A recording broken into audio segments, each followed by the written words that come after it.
Мао Цзэдун чинь баг энэ хүний юу өвлц юм шүү. Санаа үзэл суртал тоглолт. Гэхдээ энэ киног бол Мао Цзэдуны нэг одоо Маог зөвтгөж байгаа кино гэж өрөндөх их бичдэг байхгүй. Яг бол Цэнши Хуанди харгас одоо тийм байсан. Гэхдээ Хятадорныг нэгтгсэн. Тэгээ Хятад орн энэ тэнгэрийн дор нэг улс болж байгаа гэж энэ киноны одоо цаатлын үзэл суртлын одоо юу мессеж хэрвээ шүү дээ тий. Мао Цзэдун бас яг тийм гэдэг мессежтэй байхгүй. Тэгээ тийм учраас Мао Цзэдуны үед муу юм хийжсэн.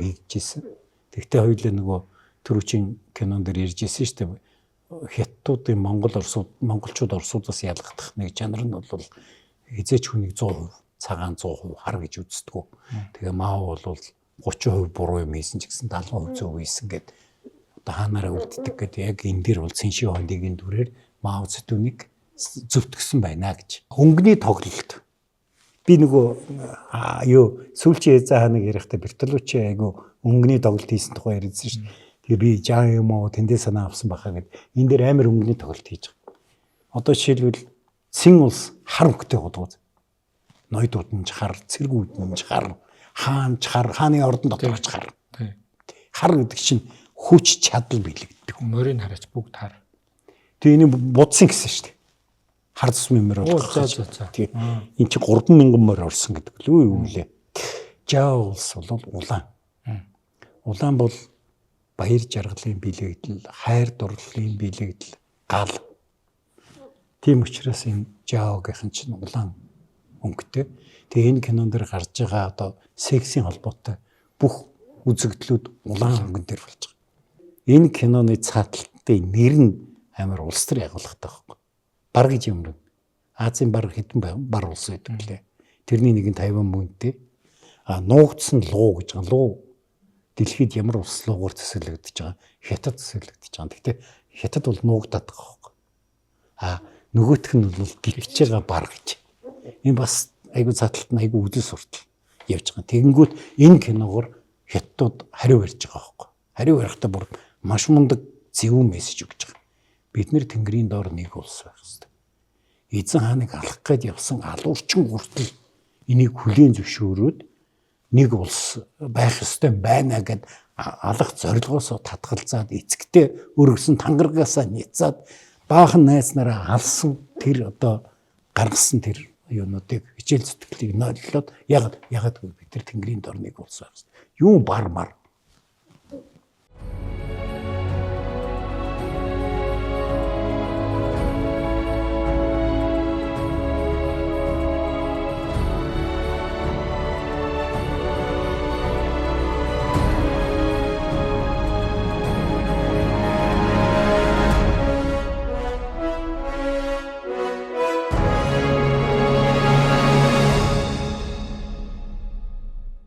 Сайн бацхан сонсогчдоо Монголын Geeks түүх подкастын ээлж дугаар хэлж байна. Тийм нэвтрүүлэг ивент тэтгэгч Top Motors.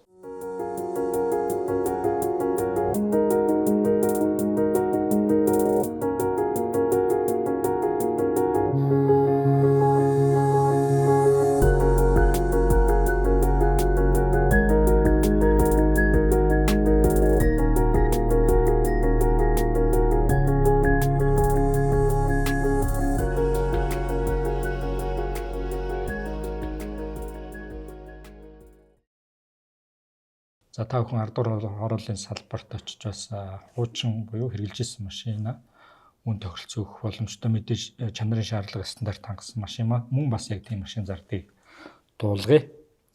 За өнөөдрийн кино шүүмж дугаар Чан Имоугийн Баатар гэдэг кино.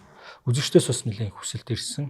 Бас мэдээж зарим талаар энэ бол түүхэн кино учраас мэдээж уран сайхны хэтрүүлэг зөндөл байх. Гэхдээ бас ярих үс олон агуулгын киноноос гарах боломжтой гэж ойлгож байна. Тий.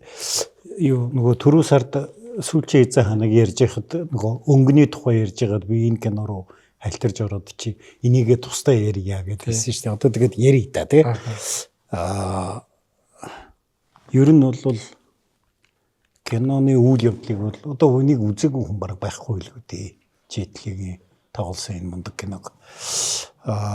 Гэхдээ би бол энэ киног юу гэж үздэг юм бэ гэхэлэр кино урлагийн одоо тэр зураг авалт талаасаа бол мундаг шийдвэр байна гэж харж байгаа. Энэний цааталт нь энэ киног ойлгохын тулд бас нэг хятадын уламжилт гүн ухааныг жаахан мэдэх шаардлагатай байна. Тэгвэл ойлгохгүй. Тэгсэн мөртөөнөө өрөндөд эн чинь юу үрдэнгүү гэж үзээд ийсэн байхгүй. Ойлгохгүй. Өрөндийн үзэгчүүд энийг ойлгохгүй гэдэг. Тэгсэн чинь эн чинь нийтдээ $170 сая орлого олсны 55 сая зөвхөн Америкийн кино театруудад олсон бидээ. За 3-1 шахав. Тий. Тэгэхээр зэрэг бас нөгөө мэдээж тэр Америкийн үзэгчд бол хятадын гүн ухаан философиг бол ойлгохгүй шүү дээ. Энэний нөгөө кино зураг авалт шийдлүүд мэдлүүд нь их гоё. За тэгээд энэ дэр гарч байгаа тэр нэг зодон энэ төр бол их чухал. Зодооны урлаг. Зодооны урлаг нь өрөндийнхэнд их сонирн байсан байж магадгүй. Ер нь бол мундаг үзэл сурталын кино. Тэгээ ухуулга үзэл сурталыг яаж хийдэг юм бэ гэдгийг энэ киноноос харж болно. Нэг яриагүйгээр те. Тэгээ ерөөсөө үзэл суртал гэж ярихгүй байгаа мөртөө сааталт нь асар том үзэл суртал явж ийн гэдгийг хоёулаа тэгээ цаашдаа энэ киногоо ярихдаа юу нь үзэл суртал юм бэ гэдгийг тайлбарлана л да. Би одоо энэ босон болоогүй муусан пиарчд сурах хэрэгтэй байхгүй юу? Ингэж одоо хүний толгойд санаа хийж өгд юм байна гэж. Босон болоо гэж энийг яриад байгаа юм да. Битгий имзэглээд чи пиарч юм уу ямар? Юуны одоо энэ сүүлийн үед нэр усаар нь хилдэг болох хэрэгтэй болчиход байгаа шүү дээ. Ирэнхийлж яриха болцгоё гэдэг. За цаг нь болохоор игээ байл. Ер нь түүхэн үйл явдал нь ямар түүхээс сэтвлэж кино хийсэн? Энэ ч одоо нийтийн тодлын өмнөх 220-од оны үед болж байгаа үйл явдлууд өөрөөр хэлбэл эн чинь хятад нэг жанго буюу байлдж байгаа улсууд гэдэг ирэнд байсан үе. Дайтаж болсууд. Дайтаж болсууд гэж тий. Тэгээ эн чинь нэг юм 7 тусдаа улс байж байгаад тэгээд одоо энэ улс Цин улсын захирагч Инжэн сүүлдээ Цинши Хуанди гэдэг нэр авч байгаа. Инжэн гэдэг одоо хүнийг алах гэж байгаа алуурчин явж байгаа тухай үйл явдал байгаа. Гэхдээ энэ бол болсон үйл явдлаас сэтвлэж одоо хийсэн юу шүү дээ. Одоо энэ Цин улс чинь хүчрхэгжээд эхлэнгүүтээ нөгөө бус улсуудаа эзэлж эхлэв шүү дээ. Тэгээд Ян гэдэг улсын ханху ер нь ингээд одоо тэр Инжэн гэдэг нөхрийг устгахгүй бол болохоо байх юм байна. Энэ ерөөсөө бидний эрт өрөө нэгэн цагт эзлэх юм байна гэх. Тэгээд нэг Жинкө гэдэг алуурчинг хөлслөөд тэгээд тэр Инжэнийг алах төлөвлөгөө зохиож явуулаад тэгээд тэр Жинкө гэдэг нь завинд суугаад Цин улсыг чиглэж явахынхаа өмнө яг завиндаа суухдаа баатар хүн болвол хизээч эргэж ирдэггүй юм гэсэн тийм дуу дуулсан домогтой. Баатар гэдэг үг тэндээс гарч байгаа юм. Баг нэр нь тэндээс гарч байгаа юм байна гэж би ойлгоод байгаа юм. Тэгээ яг тэр Жинкө гэдэг нь бол Ян улсын элчингийн нэрээр очоод тэг ингээд Ян улс танд одоо ингээд ийм мужуудыг биелүүлэх гэж байна. Тэр мужуудыг та одоо ингээд үзсэн үгээд тэгээд ийм хуйлаатай газрын зураг барьж ирээд тэгээд тэрэн дотроо хутга нууцсан байжгаад тэгээд тэр хуйлаатай зурга одоо нөгөө аль нутгийг өгөх гэж байна гэдгийг харуулах гэж зурга дэлгэж явахдаа хутгаа суулж аваад тэгээд Цинши Хуандиг алах гэж дайрсан. Тэг чадаагүй. Ийм бүтлгүй алга болсон домогтой. Бодит түүхэн домог тий. Одоо бодит юм уу Симацяны бичсэн юу шүү дээ. Үйл явдал штэ. Симацян гэдэг нь юу юм бэ? Симацян гэдэг нь одоо хятадын юу юм аа? Одоо түүхийн эцэг юм аа. За. Тий. Одоо энэ Жинкэг энэ одоо яг судар дээр нь энэ хаанлууд байрж байгааг дүрсэлсэн хэсэг нь байгаа. Тэгээд энэ нөгөө Цинши Хуанди багны ард орж нуугдаад энэ нөгөө Жинкэ гэдэг чинь юм шийдэж байгаа. Утга шийдэж байгаа. Энэ бол яг түүхэн судар дээр нь барьсан зураг. Яг энэ хожим бас ингэж дүрсэлсэн юм байлээ. Энэ харж байгаа утга шийдэж байгаа. Тэгээд нөхөр багны ард ороод нуугдцсан. Ийм юутай. Тэр нэг газрын зураг явж байна. Энэ яг нэг байлдж байгаа 7 улс харуулж байгаа ухаантай. За. Цин гэдэг маань одоо энэ голдон тэр Шанян гэдэг нийслэлтэй. Тэр жижигвтер улс. Ер нь хамгийн том улс нь энэ Чүү гэдэг улс байсан байгаа. Тэгээ Цин гэдэг улс бол хамгийн хөгжил муутай. Тэгээд чи хэрвээ харах юм бол байршлын хувьд бол ер нь нэг тийм таатай биш ийм нутаг харагдаж байгаа үстэй. Энэ одоо ингээд хөх мөрөн, шар мөрөн хоёр. Тэгээд ер нь харах юм бол Чүүн илүү одоо нутаг дэвсгэр томтой, тэгээ гол мөрөн сайтай ийм улс байж байгаа харагдаж байгаа байхгүй. Тэгээд энэ Цин яагаад ингэж их одоо хүчрхэгдсэн бэ гэдгийг ойлоо киногоо ярихаас өмнө бас түүхэн үйл явдлын коннотацийг ярихад энэ үед Хятад легизмийн урсгал гэж юм гарч ирсэн. Легизмийн урсгал бол юу гэж үздэг юм гэхэлэр хүн бол ер нь нэг жоохон угшлаараа үл өвдөх итгээд төрлөхөөс үл өвдөх итгээд. Тийм учраас хатуу хууль гарах хэрэгтэй. Хууль зөрчсөн байвал хатуу шийтгэл ногдуулах хэрэгтэй. Тэгжээж одоо хүн чинь засарч одоо ингээд төр улс одоо цэцгэлнэ гэдэг ерөнхий маш ерөнхийгээр нь хэлж байгаа шүү. Тэгээд энэ Шань Ян гэдэг одоо нэг реформист нөхрийг Цин улсын тэргүүн сайд болгож тавьсан. Тэгээд Шань Яны хийсэн реформ за яг нэг талаас тэр легист реформ явсан. Хоёрдугаарт Шань Яны хийсэн хамгийн гол реформ бол энэ нүүдэлчдийн нутгаас ингээд нутаг булааж авч эхэлж байгаа байхгүй энэ чинь хүн нэртэй хэлж байгаа үе шүү дээ. Тэгээд нутаг булааж авангуудаа тэр нутгийг чи ирээд эзэмшээд одоо тариад ингээд эзэмших юм бол юу одоо чиний хувийн өмч маяг өргөждөг. Тэр үед Хятад хувийн өмчийн тухай ойлголт байгаагүй.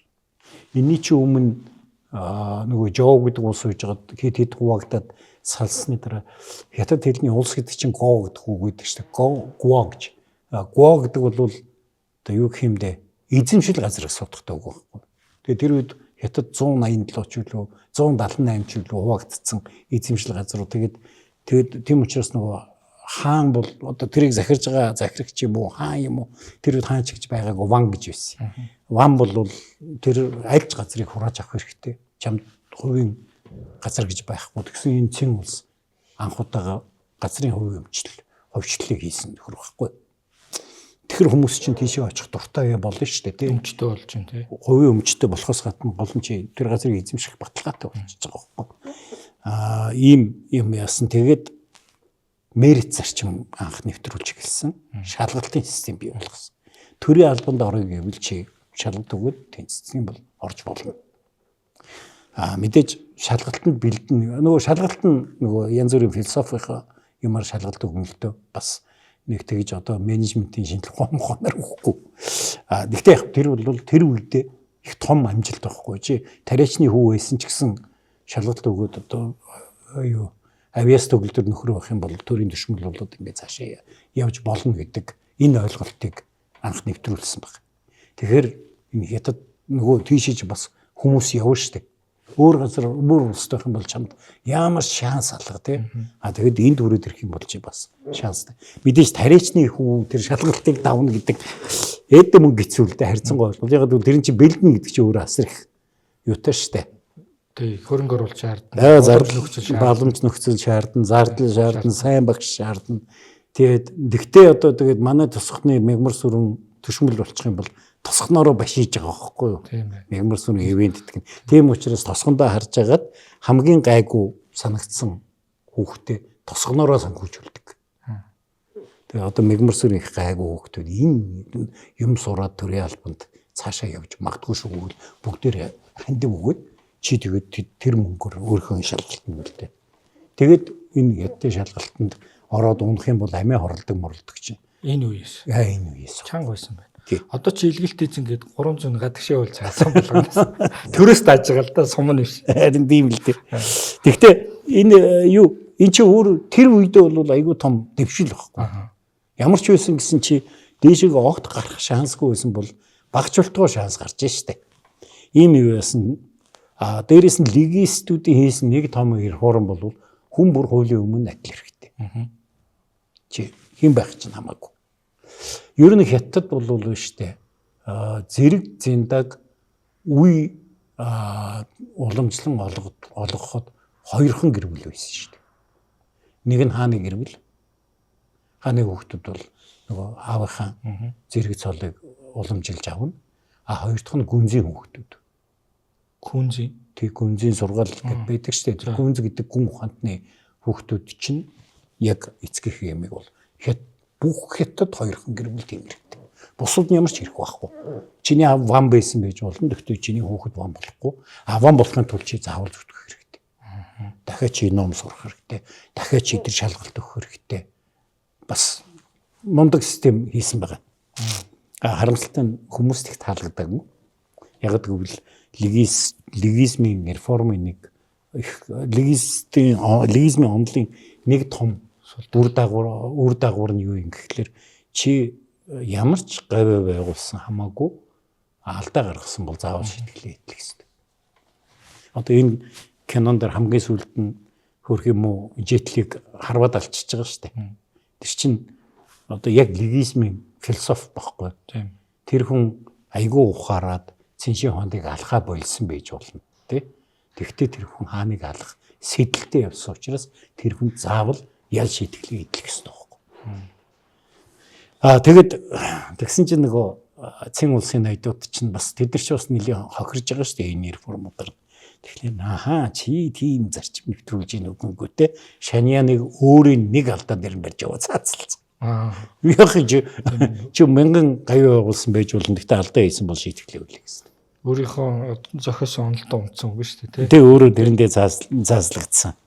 Гэхдээ энэ хүний хийсэн реформын үр дүнд энэ Цэн улс руу асар их олон хүн нүүж энэ улсыг хүчрхэгдсэн байхгүй. Цэншин хонд гэдэг хүнийг ингэж зурсан. Тархины дөрвөлт үүсгэсэн байна тий. Оюуны дөрвөл. Эдийн засаг. Бас тий. Чи хүн олонтой болно. Тариа будаа их олноор тарина. Тэгэхээр тариа будаа ихтэй болно гэдэг чинь зоос арвинтай болно л гэсэн үг үстэй. Тийм учраас тэр үед 600 мянган хүнтэй харин байгуулсан гэж. Тэр их олон хүний чинь тийжээх хэрэгтэй. Ингэх хэрэгтэй. Яг энэ кинонд гарч байгаа шиг харин бол биш байсан бах л да. Энэ кинонд бол ингээд бүгдөө нэг маягийн хувцастай тий. Амар сүртэй юм. Ясмаа тэр үед бол тийм байгаагүй. Гэхдээ 600 мянган хүнтэй харин гэдэг бол манай эртний өмнөх нийтийн толлын өмнөх 2 дугаар зуунд бол 3 дугаар зуунд бол асар том. Одоо ч тийм харин баггүй. Аримтай улс 5 10 улс байгаа юу? Байнгын бэлэн байдалтай гэдгээр тооцоолж. Ер нь ховор шүү. Ховор тий. Амар юм. За мэдээж хятад байгаа бах. Яг нийт ирчүүдэд оруулдаг гэсэн бол ямар ч юм бол. Гүг яла гэж энэ үед чинь тэгж юу байхгүй шүү дээ хөө. 60 мянга байл үү? 600 мянга. Гэхдээ одоо мэдгүй их сурвалжууд дээр бол 600 мянган хүнтэй харим одоо байгуулсан юм аа л гэж тайлбарлаад байгаа. Тэгэд энэ чинь тийм хүчтэй харимтай болчоор бус улсуудаа эзлээд явна штэ. Өмнө нь бол тэр нэг жангоо буюу дайтж байгаа улсуудын үед бол яг одоо ингээд нэг улс руу дайрж ороод яачаад тэгээ хааныг сольж тавьчаад буцаа өвчдөг одоо тийм нүүдэлч маягийн байсан бол хамгийн анх энэ Цэн улстай хэлж ийсэн хань гэж улс хан улсын ван захлахад би ерөөсө боллоо шиг та энэ улсыг аав гэд өгцөн баггүй. Тэгэнгүүт Цэншин хаанд чи ингээд бутнэр нь залгиж болдсон биш үү гэд болох юм байна. Тэгээд цаашаа явсан гэсэн юм түүхтэй байдгийг. Тэгээд Хятадыг одоо анхны удаа нэгтгсэн улс байгуулсан юм түүхтэй юм л. Хятад гүрний анхны. Тий одоо тэр үед чинь одоо нөгөө ингээд өмнө нь ч гэсэн яг Хятадын улсууд Жоо улс, Шан улс, Сян улс гэдэг өмнөх улсуудын түүх байдаг л да. Тэгвэл тэр чинь яаж байгаа юм гэхлээр нөгөө хоёр мөрний хөндөд жижигвтер нутгнууд байгаад байгаа байхгүй. Энэ үед бол бүр ингээд тэлээд шар тэнгис зүүн талдаа шар тэнгис мэнгис өмнө зүг рүү энэ Цэншин хаандын үед өмнө зүг рүү тэлсээр яваад бараг одоогийн өмнөд Хятадын нутаг бараг Хонконг хүртэл явж байгаа шүү дээ эдгээр чинь. Юу тэгж нутгаад хэлж тэгээд ерөөдөө Хятад гэдэг чинь анхуутайгаа нэгдсэн улс болсон байхгүй. Хоошоо хатан гол давж ин тий. Хоошоо хүмүүн нарыг түрээд хатан гол даваад энэ бол одоо модон шаниугийн эцэг төмөн шаниугийн үед болж байгаа үйл явдлууд юм байна. Тэгэхээр зэрэг тэрийг одоо ингээд тэр улсыг нэгтгсэн их Дайчин Баатар нэг талаас. Нөгөө талаас Цэншин хаандыг бол Семицанил бичснээр яриад байгаа шүү дээ. Яг гэвэл энэ чинь одоо нөгөө Европын төгч. Семицан чинь манай эртний 2 дугаар зууных баг. Нийтийн 2 дугаар зуун гэх юм уу да. Тэгэхдээ Семицаны өвөг дээдс нь энэ Цэнши Хуандигийн одоо зарилгаар халагдсан хүмүүс байсан. Тийм учраас Семицан бол Цэнши Хуандиг сайнаар бичээгүй. Сайнаар бичээгүй нөхөр бол одоо ингээд ном судар шатаадаг, эрдэмтдийг цаазалдаг, тэг ийм их мундаг муухай харгас хүн байсан гэдэг талаас нь бичсэн. Хэрвээ ингээд тэгэхээр Семицан ч бас нэг жоохон хувийн сонирхол тэнд байгаад юм тий, сонирхлын зөрчил байгаад. Тэгээд хэрвээ ингээ харах юм бол Цэнши Хуандиг үед ямар тушаал гаргасан бэ гэхээр ерөөсөө энэ гүн ухааны ном бүгдийг бойл. Гэхдээ тийм ном хадгалж болохгүй. Зөвхөн одоо тэр номнуудын 1% улсын номын сан түгжээтэй хадгална, хаалтай фонд үүсгээд түгжээтэй хадгална, бусдын шатааж устгах гэдэг. Ямар ном байж болох вэ гэхээр математик байж болно, хөдөө аж ахуйн ангах ухааны гэх мэт номнууд бол байж болно гэдэг ийм одоо зарлиг болгосон юм баггүй. Өөрөөр хэлбэл улс дотроо оюун санааны элдв янзын буруу урсгалтай тэмцэж штэ энэ хүн чинь. Өмнөд Хятадын халуун ширэнгээс Унгарын их тал хүртэл өргөн уудам нутагт 20 их аяндан удирдаж 65 шийдвэрлэх тулалдаанд ялалт байгуулж дэлхийн түүхэнд анх удаа тэв дамнсан байлдааны ажиллагааг төлөвлөн амжилтанд хүргэсэн Сүбэдэ Баатрын байлдааны арга барил агаар газрын байлдаан нэртэй НАТОгийн байлдааны стратеги болон хэрэгжсэн түүхтэй. Энэ гайхамшигт жанжны тухай доктор Отгонбаярын төрөвсөн Сүбэдэ бүтээл хэвлэлтээс гарч уншигч таны гар дээр ирж байна. Домог болсон Монгол жанжныхаа гээгдсэн түүхийг сонирхон уншаарай. Мао Цзэдун чинь баг энэ хүний юу өвлцсөн юм шүү.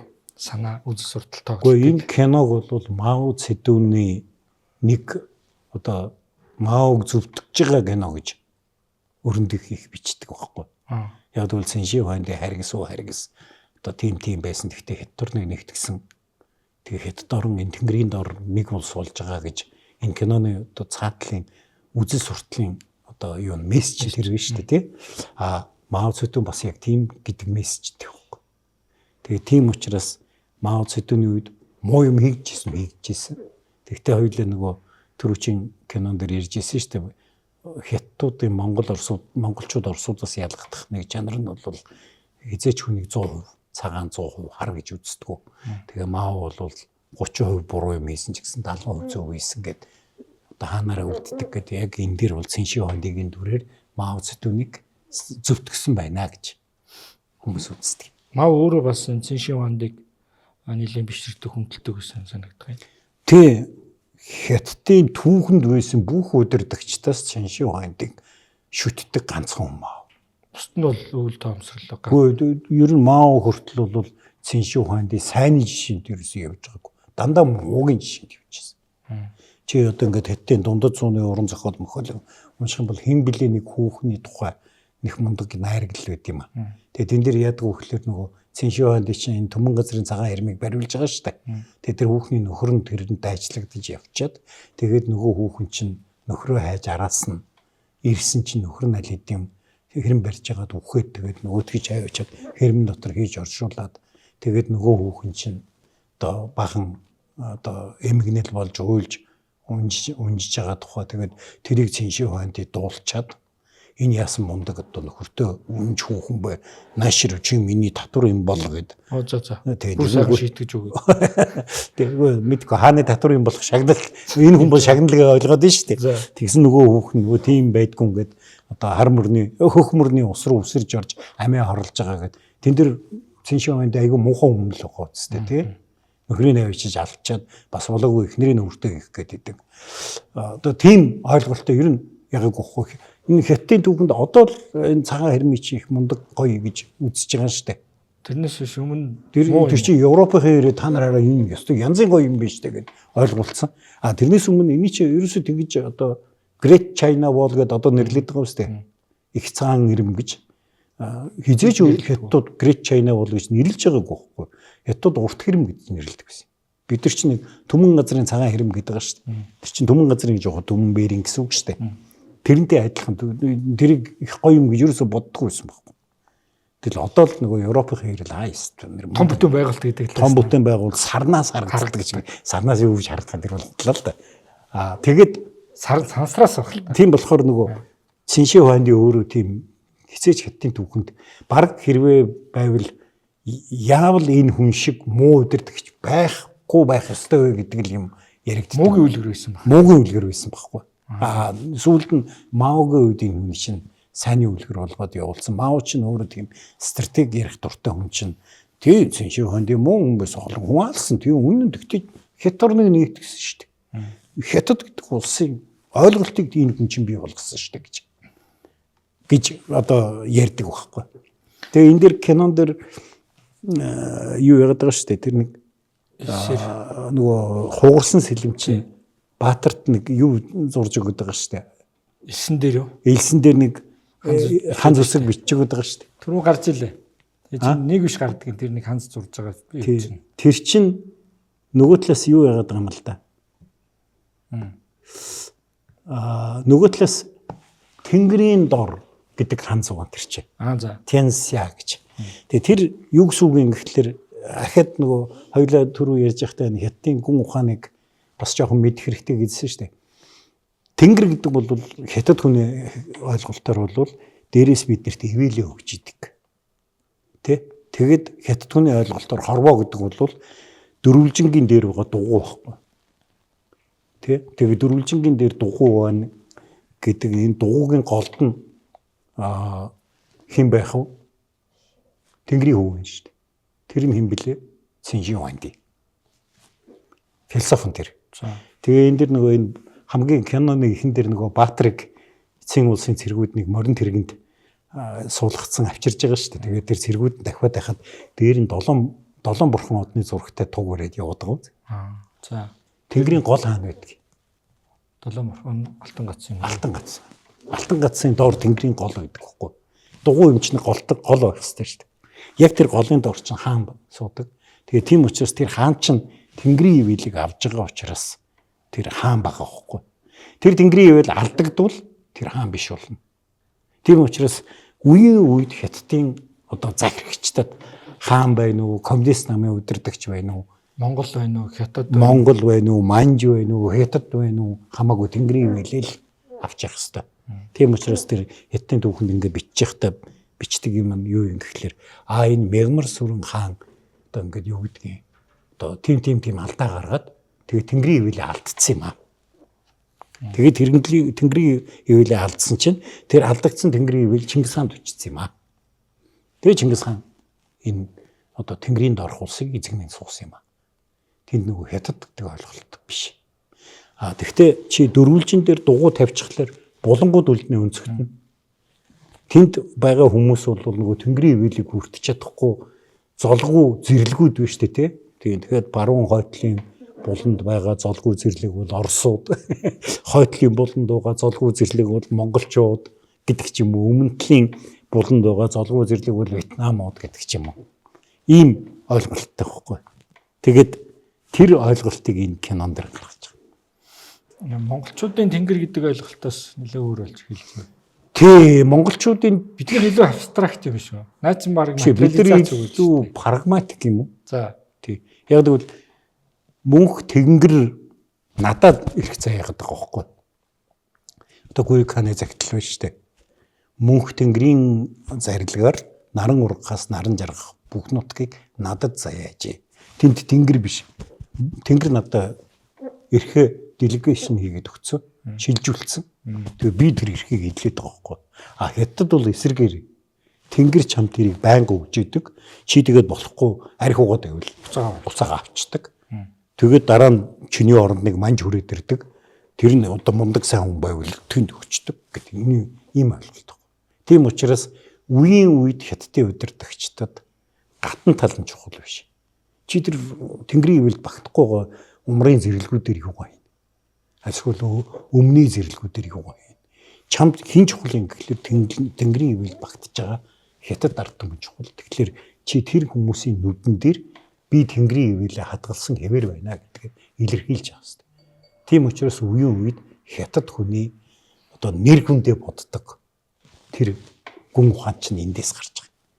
Энд чинь 2002 хоёулаа кино үстэй амар явж байна. За 2002 оны кино санагдчих. 2 оны кино. Энд гэхдээ бас мундаг жүжигчид тоглосон шүү дээ. Бид нар нөгөө энэ жүжигчдийн бас тэр болгон мэдэхгүй л байгаа болохоос энэ юу хинээс бид нар Жетлиг л мэдчих шиг байгаа. Тэ? Сайн таньдаг нь. Тэрнээс биш тэр Тони Леон, Дони Йен гэдэг эдгээр уул нэг алдартай жүжигчид шүү дээ. Бас кунфугийн мастерууд. Тий. Тэр хүүхэн чинь Маги Чан гэдэг тэр Хонконгийн бас их алдартай энэ хинтээ бас нэгэн тоглосон шүү дээ. Хинтээ. Жеки Чантай нэлийн тоглосон хүн. Жеки Чаныг уул нь хинт тоглооч гэж анх санал тавьсан юм. Тэг Циншин хонд тоглооч гэдэг. Тэгээд үн юм уу удлаач юм уу Жеки Чан өөрөө хүсээгүй гэднийг хувилбар байдаг. Нөгөөх нь энэ арай марзан царайтай байна гэдэг. Аавгаа гэдэг бас нэг хувилбар байдгийг. Хоёр дахь нь үнэн баха. Нэрээ тийм сан төмсөн амартай тий нэг марзан царайтай тэр хаан гэсэн ойлголт бол ингэж төрөхгүй нэг гэсэн. Тийм нэг хувилбар байдаг. Гэхдээ энэ айгүй домгон дээр айгүй ясаа. Одоо энэ киноны эхний хэсэг дээр Жеки Чан чинь нөгөө хинтэд байлддаг үлээ. Хугархай ил төлөв хинтээ үлээ. Тэрнтэй байлдж яхад нэг сохор хөгжимчин гараад байгаас нэг юм дөрвөлжин ятгах шиг юм дээр тоглоо. Тэр чинь энэ Жинкэ гэдэг алуурчин чинь бүтлгүүцсний дараа тэрний найз нь юу бас хонзонгийн авна гэж Циншин хонди дээр ирээд тэгээд нөгөө хөгжим тоглож хөгжимчин гэдэг чинь одоо хаанд сонсгохын тулд ойрхон байх хэрэгтэй шүү дээ. Тэр 10 алхам гэдэг ойлголт чи эндээс үсэж байгаа. За ингээд 10-10-аар ойрцсоор угаад 10 алхмын дотор ирэх юм бол одоо гарцаагүй хааныг ална гэж. Тэгээд нөгөө чи хөгжим барьж яаж хагаад тэгээд илрэнгүүт нь нөхрийг мэдээ цааслах хэрэгтэй болно шүү дээ. Тэгсэн чинь Циншин хонди үгүй энэ айгүй гой дуулдаг айгүй гой хөгжим тардаг хүн байна энийг алж яхаа сохолж явах гэсэн юм.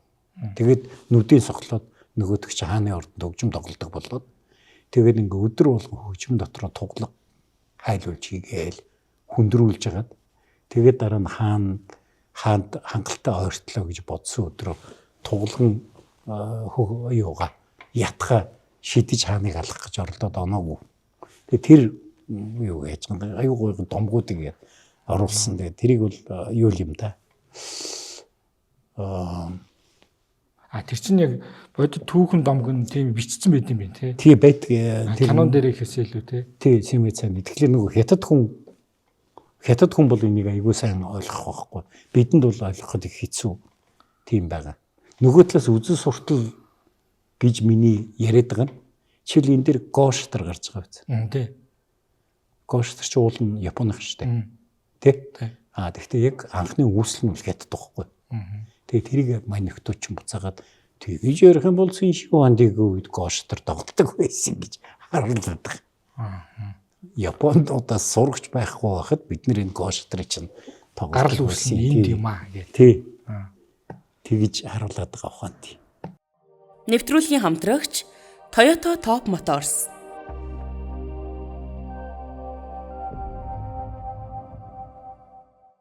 Кино түрүүний хэлээд байгаа тухайлбал тэр ятгчин тоглож хөгжимчин тоглож байгаа чинь зодооны үед гарч байгаа болохоос яг хаанд ойртож хааны амьд хорлох үйлдэл бол энэ дэр хийдэггүй. Нэг жоохон зөрүүтэй уран сайхны найруулгууд кино нэлээд баг шиг байна. Өнгөөр тоглож юм уу те. Тий. Өнгөө бараан кино юм шиг эсвэл их тийм өнгөлөгч юм шиг их тийм кино л та. Тэгээ энэ дэр айгүй тийм философик юмнууд байгаа. Өнгөний тоглолт ч гэсэн бас өөрийн гэсэн ойлголттой. Жишээл философик гэдээ ярих юм бол энэ Жетлигийн чинь нэр нь Нэргүү гэж байгаа шүү дээ. Нэргүү Баатар. Тэгээ Нэргүү Баатар. Эн чинь нөгөө даосизмын их том бомбишны их том онол баггүй. Төгс юу дөрвөлжин болон өнцөггүй. За. Төгс хүн Нэргүү. Өөрөөр төгсийн тухай ойлголт баггүй. Бидний нэргүү чинь бол нүүдэлчдийн дунд нөгөө уртлын хөөхт нас орчвол муузгийн сүнсэрийг даваа явчлаа гэд тэгээ дом байдлаар дараагийн хүүхэд нэргүй муу нохой хөсрий тогоо гэх мэтийн нэрнүүд өгдөг штэ. А энд бол нэргүй гэдэг чинь амар философийн том ойлголт явж байгаа байхгүй. А хоёрдугаарт энд одоо гүнзгий сургуулийн айгуу том ойлголт, философийн ойлголтуудыг харуулж байгаа. Нэгдүгürt хаан болвол гэж байгаа. Чи сайн мийсэн учраас чамайг шагнах ёстой гэж. Энд чинь талархлаа заавал илэрхийлж явах ёстой. Гүнзгий ойлголт тий. Чи одоо намайг аюулаас аварсан тэр нөгөө нэг алах гэсэн хүмүүсийг мань хүн яваад алаад байгаа шүү дээ. Нэг юм хэлхээ марцсан байна. Тэр жинкэ гэдэг алуурчны чи явуулахын тулд Цин улсаас зугтсан Фа гэдэг генералтай нөгөө Ян улсынхан уулзаад өөрийнх нь зөвшөөрлөөр өөрийг нь алаад толгойг нь аваад тэгээд Цинши хаандад өгөхөр явсан. Бодит үг ярьж байна. Бодит үг нь. Тэгэхээр эн чинь нөгөө одоо Цинши хаандыг алахын тулд ойртох гээд энэ алах гэдэг мундаг алуурчдыг очиж нэг нэгээр нь алж байгаа шүү дээ. За. Тэгсэн мөртөө энэ киноны философи нь бол нөхөр ирээд би бол төгс урлагийг эзэмсэн хүн би 10 алхмын дотор Цинши хаандад ойртож чадах юм бол би найдвартай ална гэдгийг эднэрт энэ урлагаараа харуулж байх. Тэгээд урлаг чадвараа харуулад тэгээд нөгөөдөл нь за бид нар угаасаа Цинши хаандыг алж чадахгүй энэ хүн бол алж чадах юм байна. Тийм болохоор зэрэг чи бидрийг ал. Тэгээд бидний одоо ямар яг энэ тэр үед бол толгойг навьж өгдөг гэсэн энэ кинон дэр бол одоо нөгөө энэ жадаа энэ сэлмийн ч юм уу авчиж өгч байгаа юм л да алсны одоо нотлохоо болгож бодит амьдралаас зүр одоо бодит юмнаас зүрж байгаа тэр. Гэхдээ цаатлын болсон үйл явдал энэ киноны философи тэрнээс гарч байгаа. Шудраг ёс ба түүнд олгогдох шагнал гэдэг концепт бас энд яваад байгаа. Энэ Баатарманд гэдэг нь би улсынхаа төлөө зүтгэсэн анги. Тэгэхээр зэрэг хаан ингэсний төлөө чи гавья шагналах хэвээр. Ийм яриануд энд яваад байгаа шүү дээ. Тэр чинь энэ нөгөө юу гэж байгаа. Энэ Баатарман бол эцэг нь алагдсан. Тэгээд эцгийнхээ онцон авах гэж энэ хааныг алах гэж байгаа хүн шүү дээ. Энд чинь чи эцгийнхээ өмнө хүлээж байгаа хүүгийн үүргийг чи заавал биелүүлэх ёстой гэдэг. Энэ философи харуулж байгаа гэдэг ч юм уу. Ийм юмнууд байгаад байгаа. За тэгээд энэ дэр ингээд нөгөө сэлэм гэдэг үгийг 20 янзаар бичиж байгаа үз. Энэ дэр ханзар тэгээд тэрийг яг одоогийн хүмүүс нь бол гадны хүн бол ойлгох та энэ өстой каллиграфийн урлагийг бол төгс эзэмшиж байгаа юм байна тий. Сэлэм гэдэг үгийг 20 янзаар бичиж штэ гэж. Эн чинь цаанаа юу хэлж байгаа юм гэхэлэр хятад 20 янзын бичгтэй үсгтэй байсан юм а гэж хэлж байгаа байхгүй. Тэгээд тэрийг Цинши хаанд нэг болгосон юм а гэж мессеж өгч юм тийм үү? Тэр цаатлынх нь мессеж. Яг энэ кинон дэр одоо юу гэх юм бэ? Жишээл одоо Цинши хаандыг үед бол цаас зохион бүтээгдэг байсан. Тийм учраас цаасан дээр бичих боломжгүй. Хоёрдугаарт биер зохион бүтээгдэг байсан. Тийм учраас биерээр бичих боломжгүй. За тэгээд яг арбалет бол хийгдсэн байсан. Нөгөө харавдаг. Гэхдээ яг энэ дээр нэг тийм урлагийн юугаар хийсэн байлгүй дээ тэр хөлөөрөө ингээд арбалет татаад хараад байгаа. Тэрийг би сайн ойлгоогүй. Жигээ хөлөөрөө онцлох гээд үзтээ. Энэ бол ёстой эндээ таарсан худлаа юм болсон. Зөвхөн цэргийн хувц мувцыг бол хийгээд амархан штэ. Цинши хаандгийн бунхан байгаа юм чи. За. Тэрний юмнаас тэн дээр чи одоогийн байдлаар олдсон 10 хэдэн мянган зэрэг байгаа билүү. Тэгэхээр төч чин тэр хүмүүсийн хувцас хонор байгаа юм чинь одоо Цин улсын үеийн цэргийн байсан гэдгийг бол баг юу мэрэгжлийн хүмүүс эсвэл хэдийн жоох хүүхд хүртэл мэдэн штэ. Өнгөний тоглолт. Би нөгөө юу сүүлчийн эзэн хааныг ярихдаа Бертолуччи айгу өнгөний тоглолт хийсэн тухай ярьсан шүү дээ. Тэгээ би жаа юм уу тэндээ санаа авсан баха гэд энэ дээр амар өнгөний тоглолт хийж байгаа. Одоо жишээлбэл Цин улс хар өнгөтэй годгоо. Ноёдууд нь хар, цэргүүд нь хар, хаанч хар, хааны ордон доторч хар. Хар гэдэг чинь хүч чадал билэгддэг. Морийг хараач бүгд хар. Тэгээ энэ будсан гэсэн шүү дээ. Хар цусмын мөр болох. Тийм. Энд чинь 3,000 морь орсон гэдэг л үү лээ. Жаа улс бол улаан. Улаан бол баяр жаргалын билэгдэл, хайр дурлалын билэгдэл, гал. Тийм учраас энэ Жаогийнхэн чинь улаан өнгөтэй. Тэгээ энэ кинон дээр гарч байгаа одоо сексийн холбоотой бүх үзэгдлүүд улаан өнгөн дээр болж байгаа. Энэ нөгөө хуурхаас сэлэм докторгүй салхи хоёр ч одоо авгаа нөхөр ч юм уу те юу ч юм. Тэгээд юу нөгөө сурагч охинтойгоо ч ундааж байгаа шиг. Тэгээ тэр нь дандаа энэ юм дээр гарч байгаа. Тэгэхэд номын ногоон өнгө тэгжсэн. Номын ногоон бол мод, хавар тий. Тэгээд эн чин хиний одоо яг Цэнши Хуандигийн ярьж байгаа хэсгэн дээр номын ногоон өнгөөр гарч байгаа шүү дээ. Нөгөө талаас төөрөгдөл гэсэн агуулга илэрхийлдэг. Тэгээ эн чи эхлээд Баатар юу болсон тухайгаа яриад дараа нь Цэнши Хуанди чи удлаа яриад байна. Яг болсон явдал нь энэ гэж яриад тэгээд тэрний дараа жинкнэрээ болсон явдал нь гарч байгаа шүү дээ. Тэгээд тэр чи эхний хэсгэн тэр улаан харын улааны ослолтой улаан гэдэг чинь хайр дурлал хотл хуурмаг янз бүрийн тийм ойлголт гал мал одоо бөөн ирч хүч те секс ийм ойлголт байгаа бол ногоон гэхэр төөрөгдөл. Тэгээд энэ Цэнши Хуанди өөрийнхөө бодсноор харахад чи төөрөгдөж чинь гэж төөрөгдлийн илэрхийлж штэ. Тэгээд төгсгөлийн хэсэг цагаан. Цагаан бол үнэнч цагаан сэтгэл тий нөгөө талаас төгсгөл. Тийм учраас хятад нөгөө юуны эмгэнлийн өнгө цагаан байдаг чинь. Оршил өндөр чинь нэг цагаан нар. Тий бид нар хар гэж бодоод бид нар чи Европоос одоо авчиж байгаа уламжил штэ. Тэгээд хамгийн гайхалтай цагаан бол төмрийн бэлэгдэл. Төмрийг цагаан гэж үздэг. Тий тэгээд энэ жинкнэр болсон түүхээ бэлэгдэж байгаа. Ийм үйл явдал одоо илэрхийлэх юм л да. Бас нөгөө талаас нь штэ. Улаан бол гал. Галыг юугаар тардыг? Усаар. Ус. Ус цэнкэр биш. Ус хар. Ус хар өнгөрөх юм байна. Яг чи цэнкэр гэж бодоод монголчуудын хар. Үгүй монголчууд ч хар ус гэж ярьдаг шүү дээ. Тийм. Айлд орсон хар ус битүү гэдэг үстэй. Хар. Тийм учраас цэн улс Жава улсыг дарж байгаа нь ус галыг дарж байгаа. Одоо хэлээстэй амар философи ярьж эхэлж байна. Гэхдээ энэ ингэж гарч байгаа байхгүй. Энэ дээр тэр нэг цэн улсын тэргүүн сайд гэдэг нэг гачин малгай өмссөн нөхөр гүгээд байгаа шүү дээ. Тэр чинь тэргүүн сайд Лиси гэж бодит дүр байхгүй. Энэ хүн бол их том мундаг сайд байж байгаа Цэнши Хуандиг нас барсны дараа цэн улсын бодийг хөтөлсөн нөхөр л дөө.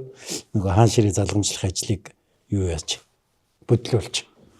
Гэхдээ энэ одоо юуг харуулдаг байхгүй. Тэгээд энэ Жава улс хэр цэрэггүй байгаа даа. Тэ нэг ном уншаад байгаа юм сураад байгаа хүмүүс те байгаад байгаа үстэй. Тэгсэн цэн улс яста бомон зэрэг ирсэн. Тэгээд одоо ингээл харваал те тэр чи айгуу тийм сонин илэрхийлэл байхгүй. Тэгээд одоо энэ зураг авалтын төгс байдлыг бол ярилдаггүй. Зүгээр яг ингээд өрөндийнхэн бид нар ч бас хэтэрхий өрөндийн соёлд орцсон учраас ингээд нөгөө байлдахлаар ингээд нисч мисэд байгаа шүү дээ. Тэр жоохон ойлгомжгүй. Гэхдээ тэр бол хятадын философор төгс хүн нисдэм. Нисэн шүү дээ. Тийм. Төгс хүн болчвол би жингвэ гэж хэлчихвэл жингвэ болчих жоохгүй. Яг бид нар жоохон тэгээд панаалтай манаалтай ингээл эн чинь доомог шүү дээ. Өөрснөө бид нар өөрсдийнхөө үлгэр дээр морьзоор нисэл далавчин яргаал чийдэг нисдэг морь үзсэн. Тэгс мөртөө бид нар чинь багаас эхлэл тийм үлгэрүүд сонсцсон юм чинь. Тэгээд тэрэндээ тасцсан хүмүүс аахгүй. 1990 оноос хойш 20 дугаар зууны Монголын түүхтэй холбогдсон олон асуудлын тухай архивын нууц материалууд иж болж бидний түүхийн олон ойлголтыг шинжлэн эргэн харахад хүргэсэн юм.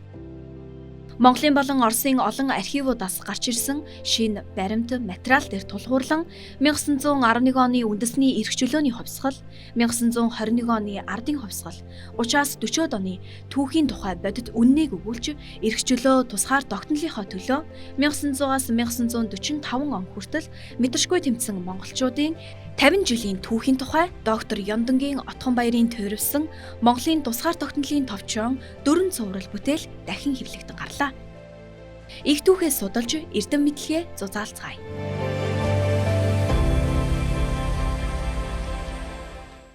Энэ 90 онд нэг Персток анхаарч ирээд нөгөө байрнуудын футболд нэг бахан зодонтой кино үздэг байсан. Яг нэстэгэн гайл тий. Брюс Ли энтергийн. Энэ киног анх үзэхэд бол яг таны хэлж байгаа тэр их гүн философиг ойлгодог. Сүүлд нөгөө даалгавраар үзсэн чинь ямар их төвөгт баг 80% нь бахан зодон цохон байлдаа нистэг баатрууд л явчих шиг л харагдлаа. Яг тэрийгээр л юм илэрхийлээд л байгаа. Гэхдээ энэ чинь нөгөө тэр зодооны урлаг их чухал киноны сэдэв байсан учраас 2000 оны ихээр ийм сэдэв орж ирсэн болов. Үгүй юу Matrix энтриг кинонууд байна шүү дээ. Юу юм л да. Ер нь бол Усиа гэдэг кино урлагийн жанр шүү дээ. Ингээл нисэл байлдаал тий. Нисч мисч байлдаал энэ ганцхан энэ киноч шаттын тийм кинонууд маш их олон байдаг шүү дээ. Тэгээд эн чинь энэний өмнө гитсэн бар нуугдсан луу үлээ. Бас нэг кино. Нэг тийм Тайваны нэг кино найруулагч хийсэн нэг тийм кино байсан шүү дээ. Тэгээд тэр бол бас тэр Усиа жанрын хамгийн одоо сайн кино гэж тэр үедээ одоо тооцогдоод Усиа гэдэг нь уушуу ямар сяа байлаа. Тийм уушуу хийдэг баатар гэсэн утгатай үг л дээ. Тэгээд тэр нь айгуу тийм дэлхийд даяар түгээд хэрвээ тэр гитсэн бар нуугдсан л үгдэг юг киног ингээд үзэх юм бол яг бас л нэг л сайхан зодонтой кино. Чоён бат тоглодог штэ. Манайх нөгөө Чи оюун бат гэдэг. Тий Чи оюун бат тоглодог кино. Тэгээд тэгтээ энэ киноны цааталтын нэр нь амар улс төр ягуулгатай байхгүй. Бар гэж юм. Азийн бар хэдэн бар улс байдаг лээ. Тэрний нэг нь Тайван мөнтэй. Нуугдсан луу гэж байгаа. Луу дэлхийд ямар улс луугаар төсөөлөгдөж байгаа. Хятад төсөөлөгдөж байгаа. Тэгтээ хятад бол нуугдаад байгаа байхгүй. Нөгөөх нь бол гитж байгаа бар гэж. Энэ бас айгу цааталт нь айгу үзэл суртал явж байгаа. Тэгэнгүүт энэ киногоор хятадууд хариу барьж байгаа байхгүй. Хариу барихтаа бүр маш мундаг зөвүүн мессеж өгч байгаа. Бид нэр Тэнгэрийн доор нэг улс байх хэрэгтэй. Эзэн хааныг алах гээд явсан алуурчин хүртэл энийг хүлээн зөвшөөрөөд нэг улс байх ёстой байна гэд алах зорилгоосоо татгалзаад эцэгтэй өргөсөн тангаргаасаа няцаад баахан найснараа алсан тэр одоо гаргасан тэр юунуудыг хичээл зүтгэлийг нойлоод ягаад бид нар Тэнгэрийн дор нэг улс байх хэрэгтэй. Юу бармар. Кино урлагаар дамжуулна одоо дайцсан ба шүү дээ тий. Нэг талаас. Нөгөө талаас энэ амар том үзэл суртал байхгүй. Энд чи хятад хүн үзээд тий бид нар нэг улс нь Тэнгэрийн дор нэг л улс байх хэрэгтэй. Эрт дээр үеэс эхлээд ингэж ийсэн байна. Энэ улсад зүтгэнэ гэдэг бол эцэгт өргөсөн тангарагаас илүү чухал. Найз нөхдийн амь наснаас илүү чухал юм а гэж. Философи нь тэгж гарч байгаа үстэй. Энийгээр одоо тийм юу айхтар том үзэл суртал нь яваад байгаа. Тэгээ энийг хийж байгаа Цэнши Хуанди чи ингээд харахад одоо тийм сөрөг дүр харагдаад байгаа үсэнд. Нэг тийм дарангуйлагч хол суудсан хинч тэрэнд ойртож чадахгүй ч гэдэг юм уу. Тэгсэн мөртөө нөө төгсгөлд нь мань хүн чи эрг хүн болоод дуусчихж байгаа шүү дээ. Яг гэвэл Цэнши Хуанди хятад улсыг нэгтгэж байна. Маа санаанд орж байгаа үз. Тэгээд энэ нөгөө барууныхан чинь энэ ерөөсөө Маог зөвтгсөн кино байна гэж хэлээд байгаа нь тийм учиртай. Нөгөө талаар та нөгөө хятадын давуу legal гээд легизм үү? Тий легизм гээд том бий болгосон үзэл сурталуудыг ярьж байна. Нөгөө талаар эн чинь дорн дахины юм коллективизм бүгд төрийн дор нийгэм захирагдах ёстой. Хувь хүн бол юу ч биш. Тэгээ нийтийн эрх ашиг. Тий. Өрний эсрэг бас энэ юуг тавьж ийн үзэл суртал. Тий. Одоо өрний кино урлаг бол айхтар их индивидуализмыг гаргадаг штэ. Тэр хүн өөрөө амжилтанд хүрэх ёстой. Тэр хүн өөрөө баян болох ёстой. Тэр хүн баатар болох ёстой ч гэдэг юм уу. Энд бол ийм мундаг баатар байгаад. Гэхдээ тэгээд нөгөө баатрууд нь бас мундаг баатрууд байгаа штэ. Тэгээд тэд нар чинь энэ баатар хамгийн мундаг баатар байна. Энэ бол бидний тавьсан зорилгыг биелүүлж чадах цорын ганц хүн мөн байна гэд өөрсдийнхөө амийг золиослоод мань хүнд одоо алагдаад тэгээд тэрний үр дүнд нь баатар нэг дайсан алах тусам 10 алхам мордоод 10 алхам мордоод 10 алхам мордоод тэгээд яг Цэнши Хуандигаас 10 алхмын занд ирэхээр алах ёстой. Тэгсэн чинь энэ хуурсан сэлэм хамгийн сүүлд нөгөө хан зусыг бичиж өгч байгаа шүү дээ. Тэнгэрийн доор гэж. Тэгээд хугарсан сэлэм тэрүүгээр хэлж байгаа. Чиний эцэгтэй өр гэсэн тангарах ч хамаагүй. Чи нийтийн эрх ашиг гэдэг юу вэ? Нийтийн эрх ашиг хятад улс нэгдэхэд байна. Тийм учраас тэрний төлөө бидний амь нас энд гаргасан хохирол одоо янз бүрийн огт хамаахгүй гэж. Тэгэхээр үзэл суртлыг ингэж хийх ёстой байна гэж миний хэлдэг нь тэр байхгүй. Нөгөө талаараа таны хэлээд нэрэд байгаа тэр соёлын хувьсгалын үеэр маш олон хүний аим хөнөөгдөж байгаа. Тэр бич чинь бас зөвтгөгч байгаа шүү. Тэрийг л зөвтгöd байгаа шүү дээ. Тэрийг заавал хийхэд одоо юу гэдэг нэг тийм юу гарах хэвээр, хохирол гарах хэвээр гэж. Яг мэдээж хэрэг тэр би гитсэн бар юу нуугдсан луу гэдэг киног яг яагаад ингэж нэрлсэн бол гэд сайн ойлгохгүйсэн багхгүй юу. Тэгсэн чинь энэ чи хятад хэлний юу юм бэ лээ. Одоо юу гэх юм зүүрэг шахуу юм бэ лээ. Одоо бидний монгол хэл рүү ойлгож буулгавал гай газар дороос гахай модон дотроос гэдэг л үг баг шүү. За гитсэн бар нуугдсан луу гэдэг. Чи ингээд айгу чимээгүй газар ингээд явж итэл нэг бар гитж байгаа нөгөө талд нэг луу нуугдсан байгаа. Тэг гинт пинк гэж гарч ирнэ гэсэн үг шүү дээ. Тийм одоо өөрөөр хэлбэл нэг тийм юу харахад тайван байгаа газар дээр аюул бий болно шүү гэсэн санаатай л үг юм байлээ л дээ.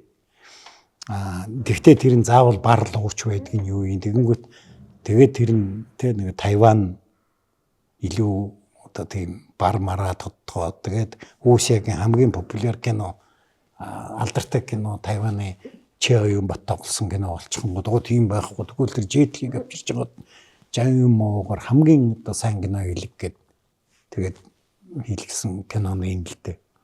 Эн чинь тэгээд Холливуудын кино биш үү? Гүг хятад гэхдээ эн чинь Хонконг Монконгтой нийлж хийсэн Холливуудтай хамтарч хийсэн шүү дээ. Эний чинь Miramax студио эрхийг худалдаж авчаад тэгээд 3 жил билүү гаргаагүй. Хийчээд эрхийг худалдаж зохиолын тий Хойд Америкийн зах зээл дээр гаргах эрхийг худалдаж авчаа 3 жил гаргаагүй. Яг л нөгөө кино театрт гаргана гэдэг чинь зардал шүү дээ бас. Тэгээд тэгээ олж чадахгүй байх ийм одоо том хятадын гүн ухааны юм бол өрөндийн үзэгчдэд хүндэднэ гэж үзээд явахгүй байх гэдгийгсэн чи харин ч өөр эсэргээр яваад тэгтээ өрөндийн үзэгчд бол энэ хүн болгоны их айхтар философи гүн ухааныг ойлгохгүй байгаа шүү дээ. Тэдний хувьд бол гол ойлгож байгаа нь ямар гоё өнгөтэй, ямар гоё зодонтой, ямар сайхан ч хүүхэн гэдэг юм уу. Яасан сайхан хайр дурлал вэ? Тий, яасан сайхан хайр дурлал вэ? Тэрийг ямар гоё гаргаж яах вэ гэдэг. Тэр нь их юу яаж байгаа. Гэхдээ энэний цааталт нь дандаа ингэдэг нөгөө хятад орон нэгдэх тухай яриад яваад байгаа байхгүй. Тэр мэгс ч бол тасралтгүй байж. Тий, 20 янзын бичгийн нэг болгож जैन. Тэгээд хамгийн сүүлд нь мань хүн чинь Цэнши Юханд яг 10 алхам ойртож очиод ганцхан үсрээд арталт нь нэрээд алхад бэлэн байгаа шүү дээ. Тэгээд Цэнши Юханд эргэж хараад за чи намайг алуул ал гэж сутгатайгаар эргэж харж байгаа байхгүй. Тэгээд тэр чинь нөгөө хятадын гүн ухааны хэрвээ зайлшгүй болох юм бол зайлшгүй болно гэдгийг л харуулж байгаа. Болох юм болдгоороо. Тий, болох юм болдгоороо болно гэдэг. Зүгээр яг бодит түүхэн дээр гардаг мэдээж кинон дээр хайр дурлалаараас киног нэмж ачралсан баг. Эмэгтэй дөрүүд ер нь эмэгтэйчүүд энэ хятадын зохиолд ирнэ гэж орж ирдэг юм. Түрүүний таны дурдсан шиг зүйл эсвэл кинон юу бодит түүхэн дээр эмэгтэй хүн байд юм уу? Бодит түүхэн дээр эмэгтэй хүн байхгүй. Зүгээр энэ кинон дээр бол эмэгтэй хүн оруулсан. Тэр зөв шүү дээ. Одоо энэ чи 21-р зуунд 20-р зуунд хийж байгаа кино шүү дээ. Чи үл 2002 он баг 21-р зуунд хийж байгаа кино шүү дээ. Тэ? Тэгээд тэр утгаараа эн чин юу гэхгүй. Эмэгтэй хүн заавал байх ёстой л доо. Гэхдээ яг энэ дээр энэ хүмүүсээр дамжуулж энэ тэр хятадын гүн ухааны юг харуулсан. Энийг үдсэн хүмүүс янзаар тайлбарлаж ойлгож ярьдсан билээ. Одоо зарим үзэгчид бол надтай санал нийлэхгүй баг. Яалаа гэж энэ чинь ийм байхгүй юу, тийм байхгүй юу гэдэг юм. Өөрөөр тайлбарлах байх. Энэ дээр одоо ингээд мань хүнийг энийг цаацлаач хаантан, энийг цаацлаач хаантан гэл нөгөө төшмдүүд нь нэг тийм зэрэг хоррор бүглээл те. Тэгээд тэр чинь нөгөө талаас нөгөө ял бол заавал шийтгэлтэй байх ёстой гэж хэлж байгаа байхгүй. Тийм учраас Баатар ч гэсэн намайг цааслна гэдгийг ойлгож байгаа. Тэгээ мань хүн чинь цаазынхаа газар л өөрөө явж байгаа шүү дээ. Тэгэхдээ мань хүнийг цаазалчаад Баатрын ёсоор орж болж байгаа. Тэгж байгаа. Тэг сүртэй. Сүртгээс гадна тэр хүнд чинь Баатрын хүндэтгэл үзүүлж байна тий. И чи яагаад тийм мундаг Баатрыг алж байгаа. Хоёрдугаар энэ хүн чинь хаанд халдаагүй. Өөрөө ойлгосон тий. Тэгвэл энэ хүн хаанд халдах сэдэлтэй байсан учраас энэ хүнийг цаазлах ёстой. Энэ хүн тэрийг буруу хийгээгүй ч гэсэн энэ хүн бол сэдэл агуулснараа буруутай. Тэгэд энэнийхээ төлөө ялаа идэх ёстой гэдэг онол. Энэгээр гүнзгий сургал легизм хоёрын ялгаа энэ баггүй. Легизм бол хүн бол төрөлхөөсөө өөдгөө амьтан учраас маш хатуу хуулиар ингэж барих ёстой гэж. Лоо гэдэг үгүй шүү дээ легизм гэдэг чинь. Гүнзгий сургал бол үгүй хүн бол төрөлхөөсөө сайн хүн учраас тэр хүнийг хүмүүжүүлэх ёстой, буруу замаас нь гаргаж зөв зам руу чиглүүлэх ёстой гэдэг. Тийм эсрэг эсрэг онолтой. Тэгээд энэ Цин улсын Циншийн хондыгаас хойш легизм хятадуудад таалагдаагүй учраас гүнзгий сургал руу орцгоос. Ер нь бол. Тийм учраас их сонирхолтой хятадд одоо жишээлбэл энтгэхт бол кастинг систем байна тийм үү? Чи тэр кастд төрөх ёстой. Тэгээд тэр төрсэн кастын дагуу чиний хувь зэed гэж явна. Буддийн сургууль чиний хувь тавилангийн тухай онол. Заяаны төрөг гэж байна тий. Заяаны төргөөс зайлж чадахгүй. Үлийн өр гэж байна. Энд бол үгүй чи хичээх ёстой. Чи хичээгээд шалгалтаа өгөөд том дараагуулж болно. Том дараагуулах юм бол чи бүтэн тосгоноод хичээх ёстой. Чи тэдний өмнө хүлээсэн үүрэгтэй яг гэвэл чамайг ядуу багч тэд нар мөнгө чинь гаргаад чамайг сурах боломжийг чи олгоод тэгээд тэрний үр дүн чи карьер хийгээд тэгээд том дараагуулсан шүү дээ. Тийм болохоор чи тосгоноо толгой дээр олон дэмжих ёстой гэдэг ч юм уу. Энэ онол багхгүй. Энэ Дэнсяпиныг Францад сурахаар явхад нь аав нь бас гайгүй хөрөнгөтэй хүн байсан юм шиг байна. Гэхдээ тосгоноороо мөнгө зөвлөж өгсөн байдаг шүү дээ. Яг бол манай тосгоны дэн юунд явах гэж байна. Францад сурахаар явах гэж байна. Тэгээ энэ хүн Францад төгсч ирээд мундаг хүн болно.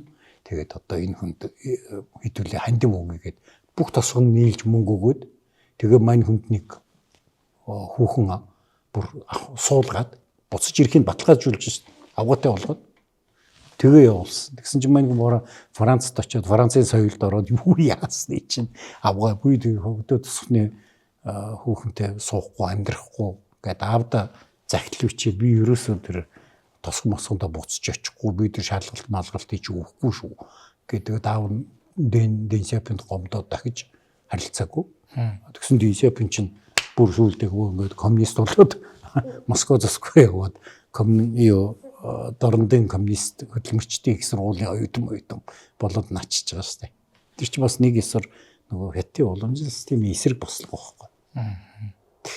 Бас тэгтээ нийгмийн өмнө хөлөөх үргээс үүсдгсэн. Дахиад яг дорны том дүнгээрээ тий. Тэгээ чи ингээ харж байгаа үс мань хүн бол соёлын хувьсгалд хэлмэгдсэн хүн шүү дээ. Өөрөө хэлмэгдсэн хүүхдийн өөрхий цонхоор авч идэ дахир дутуу болгосон. Тэгээ энэ хүн хятад оронд муу юм санаагүй байгаа үстэй. Харин ч энэ хүн хятадны хөгжүүлсэн хүн байна шүү дээ. Тэгээ энэ хүн Мао бол балер алуурчин гэж хинч хизээч хэлээгүй шүү дээ. Тэгэхээр зэрэг энэ нөгөө хятадын тэр уламжлалт философи байгаа даа.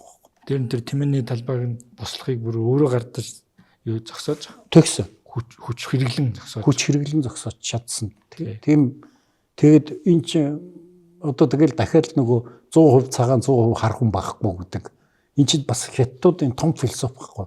Бид нар л ингээл магтахаараа баг бөкснөөс нь алтан баас ундаг маягийн болцгоо бол муулахаараа баг энэ хүний амьсгаа болгоно нь хортой хийгээр амьсгалдаг шахуу юм болцгоо бол тэгж бид нар ингэж нөгөө туйлширж хоёр тийшээ туйлширд хятад бол тийм байхгүй хар цагаан хослно тийм учраас энэ Циншийн хонд дээр ч гэсэн хар цагаан хосолж байгаа байхгүй. Ер нь бол төрлийн цаг болж байгаа зүгээр энэ киногаар дамжуулж байгаа нь хятадын философи дээр нь нэгдсэн хятад байгуулах гэдэг энэ үл суртал цаашдаа ирнэ яана гэж харагдаж байна. Бид их сонин ирэнд байгаа. Нэг талаас ингээ харах юм бол эдийн засгийн хөгжил тэрний явц талаас харах юм бол хятад орн улам хүчрхэгжих ийм эрэндээ орж ийна гэж бодмоор тийм ээ. Нөгөө өмнө нь байсан гегемон Америк гэдэг улс маань доошогоо унжэна гэж гармаар. Нөгөө талаас одоо 2100 он гэхэд Хятадын хүн ам 600 сая хавцаа очноо. Насжилтын үйл явц. Хятад айгүй хүчтэй явж байна гэдэг нь бас ирээдүйн асуултын тэмдэгтэй болгоод Хятад орон нэгдэн одоо энэ дээр манай монголчууд их хэмзэглэдэг сэдв штэ. Яг гэвэл Хятадын үндэсний үзэлтнүүд бол одоо юу буцааж аавна гэж байсан нутгаас Гонконг авчлаа, Макаог авчлаа тий. Одоо цаана нь Тайвань үлдэж जैन. Тайваны дараа Монгол тэгээд юу гэдэг ч юм уу ингэж ярьдаг тий. Ер нь бол миний бодлоор бол одоо бидний тэр 20 дугаар зууны ойлголт цаашдаа устж алга болох байх. Улс гэдэг чинь өөрөө ингээд гадна талын хэлбэр нь хэвээрүүлдэд дотор агуулгууд нь өөрчлөгдөх процесс явагдах байх. Тийм шин та одоо уучин нөгөө социалист систем гэдэг шиг тийм улс орн юу тогтно гэдэг юм тогтолцоо. Уу одоо юу гэмээр юм дээ. Одоо бид нар ингээд Америк гэдэг улс байна гэж яриад байна шүү дээ. Гэхдээ Америк гэдэг улс чинь хоёр том үзэл суртал орондоо үзээд байгаа биз дээ. Трампизмын талын үндэсний үзэлтнүүд нөгөөх нь глобалистууд гэдэг. Тэгээ глобалистуудад бол энд байгаа Трампын талынхан илүү муу харагдаж байгаа. Европт байгаа глобалистын талд нь илүү сайн харагдаж байгаа биз дээ. Тийм учраас тэр Европын холбооны нөхдүүдтэй ингээд Америкийн глобалистууд нэгдээд яваад байна шүү дээ. Тэрэн шиг ийм улс үндэстэн дамнсан одоо юу өсөх байхаа л гэж ярьж байхгүй би. Улс үндэстэн дамнсан нэгдэл бий болох байхаа гэж. Тийм учраас чи ухаантай болоод мөнгөтэй байх юм бол чи Монгол байх чинь хамаагүй ч юм уу. Ямар нэгэн өөр кастинг гişүүн болоод дээд зиндар руу явна л гэж байна. Муу болвол чи доош орно л гэж. Энэ тухай янз бүрийн харгас онлууч байдаг, орчин үеийн эрг онлууч байдаг. Ер нь бол хэний одоо хүмүүсийн энэ онлыг гаргаж байгаа хүмүүсийн ярьж байгаагаар бол цаашдаа хүмүүс бол юу болно гэдэг байгаа шүү дээ хөө. Биологийн хоёр төрөл зүйл болно гэдэг байгаа шүү дээ. Их л холын юм ярьж байгаа шүү. Нүг таны нас ягаад одоо ч гэсэн адилхан шүү дээ. Чи одоо мөнгөтэйнүүд нь айгүй гоё сайхан өөрийгөө залуужуулах операц хийлгээд эргэтэн мэрэгтнээс газар зүүн байршил нь хамаахгүй амьдраад. Тий, газар зүүн байршил нь хамаахгүй амьдраад дор хаяж 100 наслаад одоо ингээ бүр Америкийн удирдлага дээр 80-тэй өгчүүлчин зайлж өгөхгүй зүгээр энд чинь удирдаад байгаад байгаа үсттэй. Юу таны нас үдэ чи нөгөө талаас чи өөрснийгөө хардаа нэг одоо тэгээд өөр зүүн өмнөд Азийн ч юм Африкийн орнуудыг хардаа тэгэл нэг 63 үгүй чад хийгээл явцгаачиж байгаа шүү дээ. Энд чинь ингээ биологийн хоёр төрөл зүйл мөн бүз. Энэ үзэгчтэй үед юу гэж таны наадгаж хаашаа эргүүлэх үү гэмээр тийм мессеж өгөх гээд тагшгүй дуусгаад дараа нь яг наад сэдвэр чинь дахиад нэг юм сэдв болгоё л гэддэг саналтай байна. Яг хоёулаа нөгөө Хятад цаашдаа ирээдүйд яах вэ гэдгээс болоод энэ сэдв рүү орчлоо л доо зүгээр Хятадын ирээдүйг мэдээж энэ киногоор төсөөлөхөд хэцүү. Гэхдээ энэ кино бол өгж байгаа мессеж чинь Хятад орн нэгдмэл байх ёстой юм шүү дээ. Тэ? Тэрний төлөө чиний хувийн эрх ашиг, чиний тэр Тайвань хүн байх ерөөсөө байдгүй шүү. Нэгдмэл үжиж хүчрхэг орн бий болно. Энэ цэн улс амар хүчрхэг юм харагдаад байгаа үстэй. Тэ? Тэгэхээр тийм улсыг бий болгож бид нар бэртэ мундаг хүчтэй хүн шүү гэдэг л мессеж өгдөг. Тийм учраас бид нар их гоё кино үзэж байгаа биш, маш сайн хийсэн үзэл суртлын бүтээгдэхүүн үзэж байгаа шүү. Үзэж байгаа юм байна. Гэж үзээрэй. Тийм. За тэгээд дараагийн нэвтрүүлгээр уулзцаая баярлалаа. Нэвтрүүлгийн хамтрагч Toyota Top Motors